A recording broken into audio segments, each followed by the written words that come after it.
कौना गिलौला में तोहा के घुमाई देबे पूरा श्रावस्ती के शायर कराई देबे।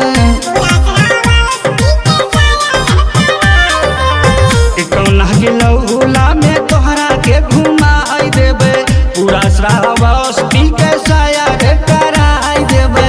हमारा ई देही अग्नमाइस देखावता आई हो दादा चिलवरिया मिलिया पे बोलावता आई हो दादा चिलवरिया मिलिया पे बोलावता।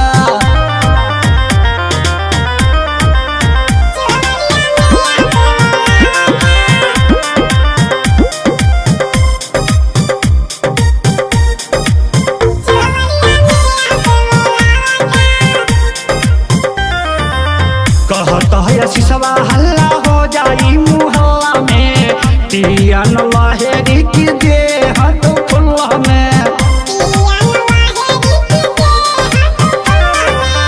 कहता है सिसवा हल्ला हो जाई मुहल्ला में तियन लहरी का देह तो खुल्ला में। मिशन बड़ा बड़ा गन्ना अब चूसावता आई हो दादा सरिया मिलिया पे बोलावता आई